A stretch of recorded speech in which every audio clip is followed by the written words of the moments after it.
शहरातील वाहतुकीचे नियमन वाहतूक शाखेतर्फे करण्यात येते। वाहतूक शाखा वाहतूक नियमन करत असताना वाहतुकीच्या नियमांचे उल्लंघन करणाऱ्या वाहनांवर कायदेशीर कारवाई करत असते। शहरातील महावीर चौकात वाहतुकीचे नियमन करीत असताना एका रिक्षा चालकाने जाणून बुजून वाहतूक अंमलदाराच्या अंगावर रिक्षा घालत उडवण्याचा प्रयत्न केला होता। त्या अनुषंगाने सदर रिक्षा चालकाविरुद्ध पोलीस स्टेशन वेदांतनगर येथे गुन्हा दाखल करण्यात आला। अशा प्रकारास आळा बसावा याकरिता वाहतूक शाखेच्या पोलीस उपायुक्त शर्मिष्ठा घारगे वालावलकर व सहाय्यक पोलीस आयुक्त वाहतूक सुभाष भुजंग यांनी स्वतः रस्त्यावर उतरून अशा उद्धट उर्मट वर्तन करणाऱ्या एकूण 797 रिक्षा चालकांवर धडक कारवाई करून दंड आकारण्यात आला व 3,67,000 रुपये दंड वसूल करण्यात आला। तसेच 32 रिक्षा जमा करण्यात आल्या आहेत। यापुढेही ही मोहीम सुरूच राहणार आहे।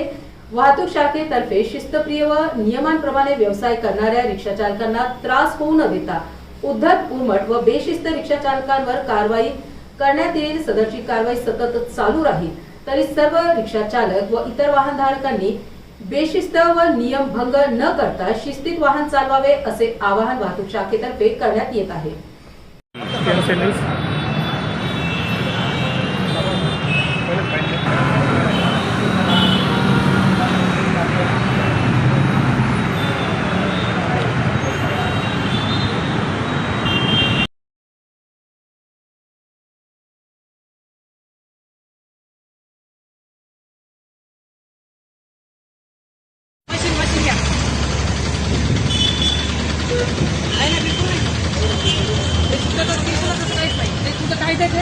कायदे विपरीत काय मिळणार नाही भाऊ। हे असा एक फोटो काढा मागे बस रे बस।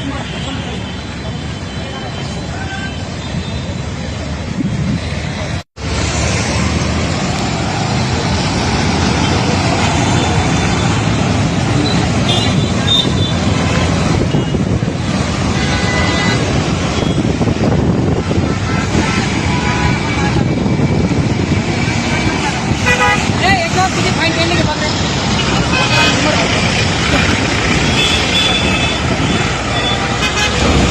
बोला ना।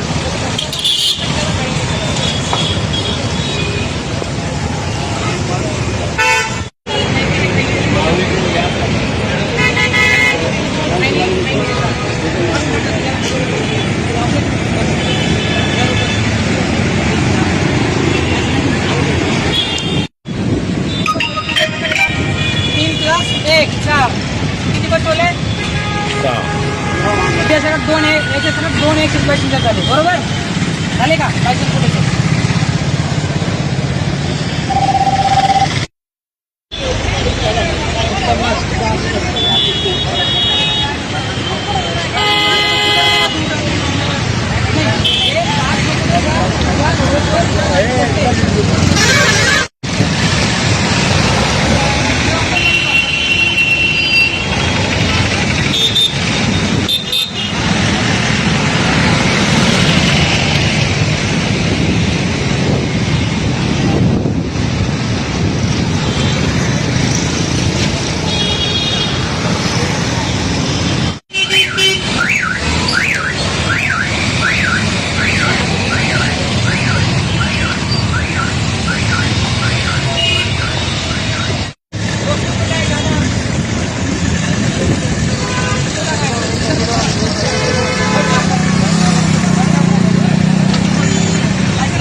पोलिसांनी स्पष्ट केले। तसेच अशा घटनांची पुनरावृत्ती टाळण्यासाठी रिक्षा चालकांना कायदा हातात न घेण्याचा इशारा देण्यात आला आहे। त्यानुसार पोलीस वाहतूक विभाग तसेच प्रादेशिक परिवहन छत्रपती संभाजीनगर आरटीओ विभाग या दोघांनी मिळून संयुक्तिक कारवाई चालू आहे। जे रिक्षा नियमांचं पालन करत नाहीत, फिटनेस इन्शुरन्स पीयूसी परमिट नसणे, तसेच लायसन्स बॅच नसणे, युनिफॉर्म परिधान न करणे, अशा रिक्षांच्या विरोधात कारवाई चालू आहे। माझं नाव संदीप भोसर। आज रोजी शहरामध्ये माननीय वरिष्ठांच्या आदेशान्वये नियमांचे उल्लंघन करणाऱ्या वाहन कसूरदार रिक्षा चालकांविरुद्ध शहर वाहतूक शाखा व प्रादेशिक परिवहन विभागचे अधिकारी अशी यांची संयुक्त कारवाई करत आहोत.